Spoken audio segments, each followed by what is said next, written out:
ng bayan, maasahan anumang panahon. Magandang araw po sa ating lahat. Narito ng pinakuling update sa magiging lagay ng ating panahon sa araw na ito at sa mga susunod na araw. Sa kasalukuyan ay patuloy nating minomonitor ang low pressure area na ngayon ay nasa loob na ng ating area of responsibility at huli itong namataan sa layong 1,060 km silangan ng southeastern Luzon. Base sa mga pagtataya at ayon din sa pag-asa ay mataas ang tsansa nitong maging bagyo sa susunod na 24 oras at magpapatuloy ang pagkilos nito ng pakanluran sa mga susunod na oras. Kung sakali ay papangalanan ito ng pag-asa bilang bagyong Ramil.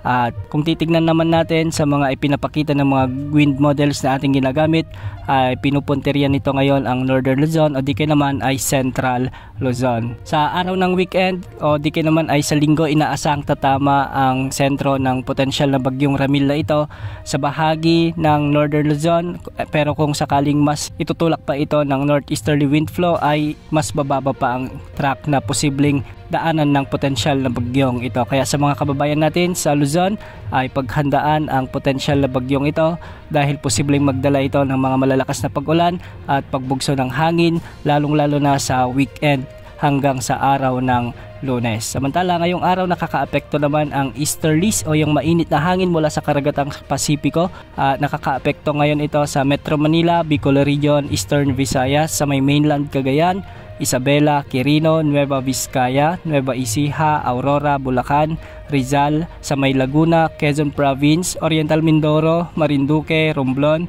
Aklan at Capiz. Pinag-iingat natin ang mga lugar na ito sa banta ng mga biglang pagbaha o pagguho ng lupa, kaya posible pa rin ang banta ng mga katamtaman hanggang sa kung minsan ay malalakas na pag-ulan. Samantala, northeasterly wind flow naman ang inaasahang weather system na magdadala ng bahagyang maulap hanggang sa maulap na kalangitan na may mga isolated light rain sa Ilocos Norte, Batanes at Babuyan Island. Samantala, sa nalalabing bahagi ng Luzon, asahan din ang bahagyang maulap hanggang sa maulap na kalangitan na may mga kalat-kalat na pagulan at pagkidlat-pagkulog, dulot naman ito ng easterlies. At sa nalalabing bahagi ng ating bansa ay magiging bagyang maulap hanggang sa maulap din ang mga papawirin na may mga isolated rain showers and thunderstorms. Dulot naman ito ng mga mairal na localized thunderstorms. Sa lagay naman ng mga pag-alon sa ating karagatan, sa northern at eastern sections ng Luzon ay posibleng umabot ang mga pag-alon hanggang 2.1 meters.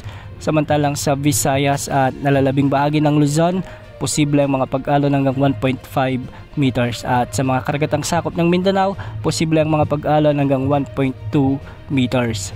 Bukas asahan pa rin ang pag-iral ng easterlies habang papalapit naman ang potensyal na bagyong Ramil sa ating bansa. Magkantabay sa mga susunod na updates ukol sa amin na monitor nating sama ng panahon. Yan muna ang latest sa lagi ng panahon. Ito po ang weather update ng bayan, maasahan anumang panahon.